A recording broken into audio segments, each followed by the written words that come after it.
Hey,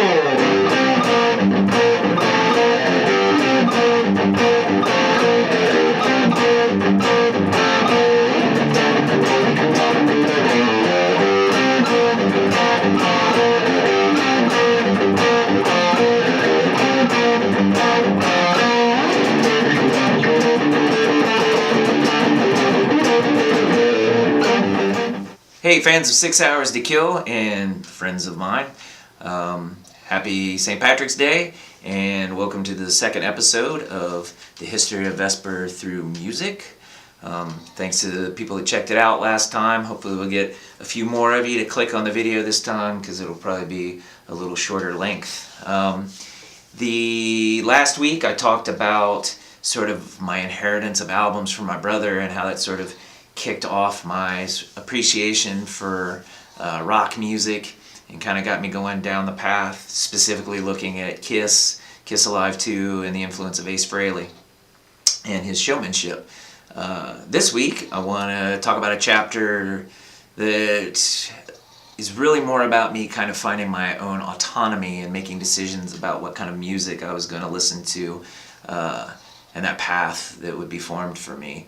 So I think we're probably talking about the end of 1983, beginning of 1984, depending on whether it was Christmas money or birthday money that was burning a hole in my pocket. But for the first time, I wanted to go buy my own albums, and convinced my mom to take me to the mall, Florence, y'all, and we went out there. And at that time, there were two record stores in the mall. One was Record Town, which interestingly enough I would end up working at later, and Record World, which is the particular place that I visited that day.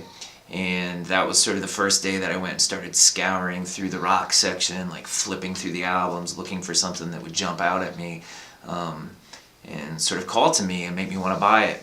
And this particular time there was an album that just leapt out at me.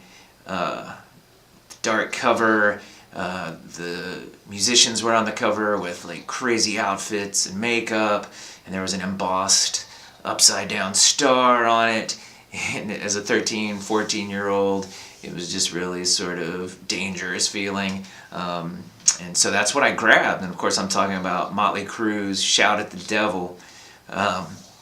So I took it home and it just blew me away and really shaped what a lot of the next several albums I would purchase would look like and sound like. The interesting thing about the album is like, now that I'm doing this, I pulled it up on Spotify and went back and listened through it, and I think it's like really holds up. I think it's like really good rock. You know, you've got your traditional sort of rockers and Shout at the Devil and 10 Seconds to Love. You got your little more poppy, Too Young to Fall in Love. You've got this ripping cover of Helter Skelter that's on there, and you have this melodic piece in the God Bless the Children of the Beast. It's like a really diverse album, and there's a lot of really great things happening on there.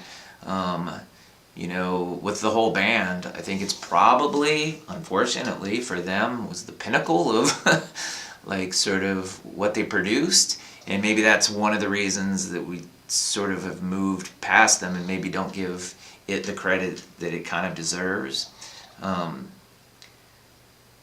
But another thing about it was the visuals of it, again, sort of carrying over. So I'm not terribly surprised, you know, because the album's basically, the cover is a mirror of Kiss Alive 2's design.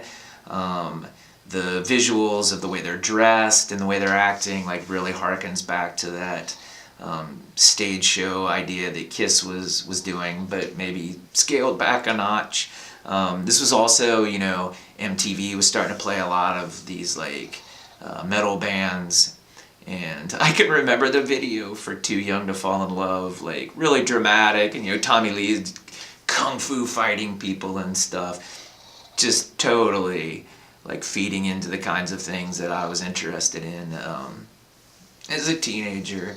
But yeah, I think that it was a good album, but I don't think that really talking about this album has anything to do with it in particular as much as it does sort of like, that's the album I think of when I mark the days that I started finding my own way through music and figuring out what appealed to me, and what kind of made me tick.